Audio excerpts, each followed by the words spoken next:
Magandang araw. Ngayon, tatalakayin natin o pag-uusapan natin ay patungkol sa electrical. So, what is electrical?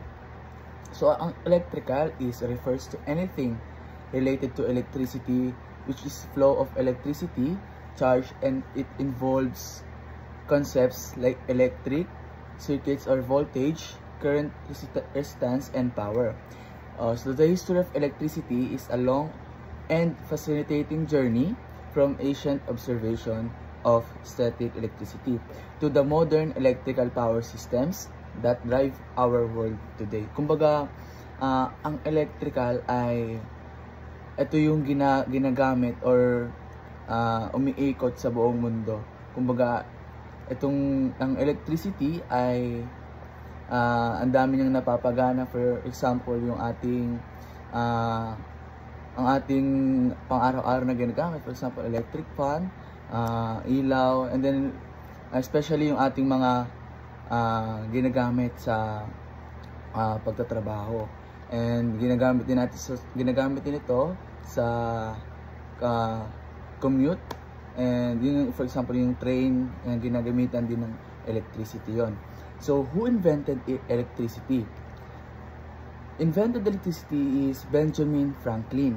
So, conducted his famous kite experiment, providing that lightning was a form of electricity. So, it's since 752.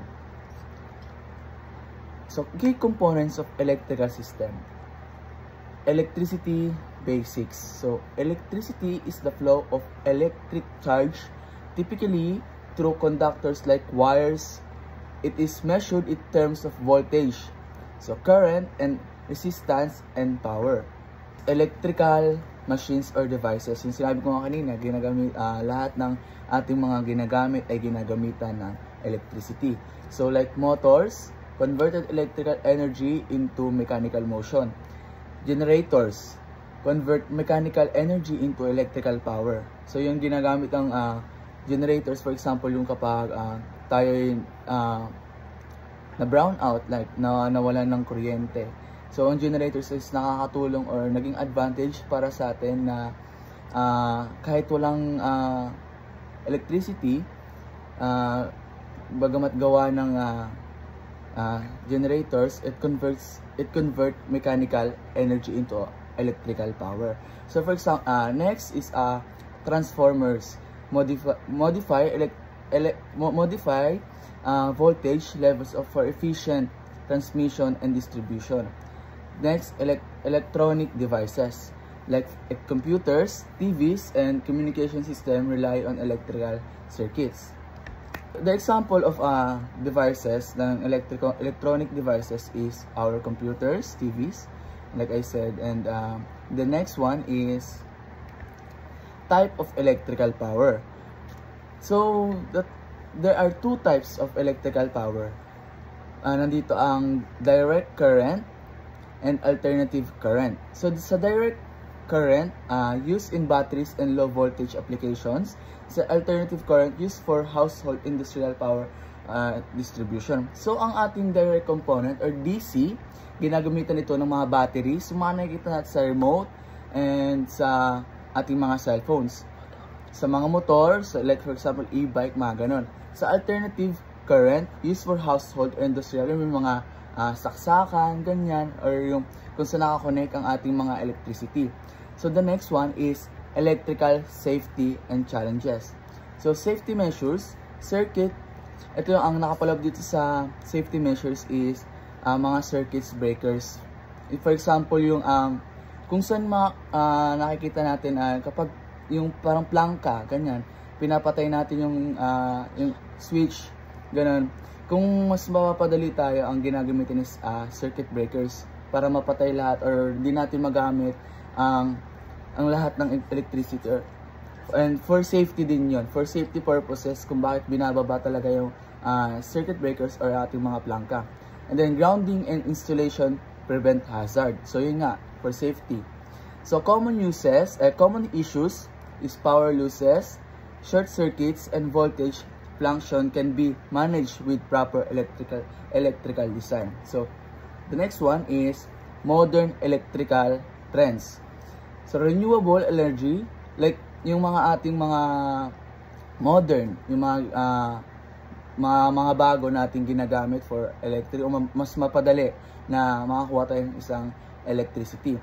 So for example, yung solar, yung mga kinakabit natin sa ating mga bahay, and then yung wind, and yun yung mga malaking parang ano siya, malaki siyang electric fan na nakikita natin yung parang may mga poste. So for example, windmill. So yun, for example, windmill. And hydroelectrical power are gaining popularity. So dun sa solar na yon and dun sa windmill na yon is makakakuha tayo ng electricity. So yun nga po yung mga modern na ginagamit para makakuha ng isang kuryente. For example, next one is smart grids. So advanced systems for efficient electricity distribution. So the next one is energy efficiency. Then LED lighting, smart appliances, and automation and reducing energy consumption. So why electrical conversion is opposite? Like 3 mm is big while 12 mm is small. So base sa aking nalaman, bakit 3 mm is wire is thick? Because it has undergone fewer drawing process. So ang 12 mm naman is wire doesn't really exist, is standard like AWG, but 12 AWG is much thinner because it has been drawn more times, reducing its thickness. So dadako naman tayo sa tools and materials. So hand tools. Sa hand tools, may nakapalob tayong screwdrivers, wire strippers, pliers, tape measures, fish tapes, voltage and testers, and multimeters level. So sa hand tools, meron tayong 10 hand tools.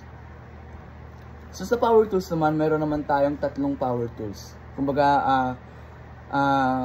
ito yung nakita ko sa mga power tools. So drills, saws, and crimping tools. Makikita natin yung mga larawan.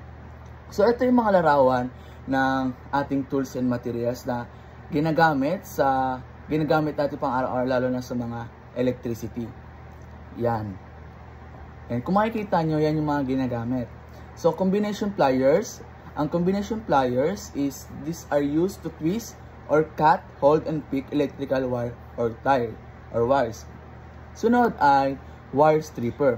So kung nakikita natin yung wire stripper, ito yung sa mga wire na yung tinatanggal yung balat ng wire. So hand tool designed to accurately remove small portion of the insulating layer from electrical wires. Susunod is tape measure. Alam na natin kung ano yung tape measure. So halos hindi lang sa electrical sa ginagamit natin yan. Kumbaga, ginagamit din natin yan sa mga pansukat, sa mga bagay-bagay. So our measuring tape is a long, flexible ruler used to measure length or distance. The next one is voltage tester. A voltage tester is our small handheld device that measure AC and DC voltage and continuity. The next one is fish tape. Ang fish tape, makikita natin dito, ang fish tape is parang a tool used by electricians primarily for pulling electrical or other wires through conduits. So the next one is screwdrivers. So alam naman natin yung screwdrivers kung saan talaga ginagamit yung mga yan. So essential for installing and removing outlets, switches and cover plates. Insulated handles protect against electrical shocks. So the next one, one-way light switch. So it's the simplest type of switch used to control a light from a single location. Ito yung talagang ginagagamit natin na, kunyari sa kwarto natin, may isang switch or light switch na once na pinindot mo yun lang talaga yung papatay sa iisang ilaw lang. The next one is two-way light switch. Kumbaga, for ang example natin dito, isang switch para sa CR and then ang isang switch naman para sa sala. Yun yung two-way light switch. So, allows you to control a light from two different location. So, the next one is three-way light switch. Ito naman yung makakita tayo sa mga kwarto natin na mayroong tatlong switch pero different location. Allows you to control a single light fixture from two separate switches. Kumbaga, yun nga, sa tatlong switch, itong switch na tong isa is kaya mong kontrolin gamit sa labas na ilaw. Then yung sa pangalawang switch naman, ito yung magagamit natin sa loob na ilaw. Kumbaga, sa tatlong switch na yun, is different location. Okay? So, yun yung electricity or yun yung electrical na natalakay natin. Naunawaan natin ang kahalagahan ng electrical sa pang-araw-araw nating pamumuhay and sa pang-araw-araw nating ginagawa. And yun lang, salamat sa pakikinig and thank you.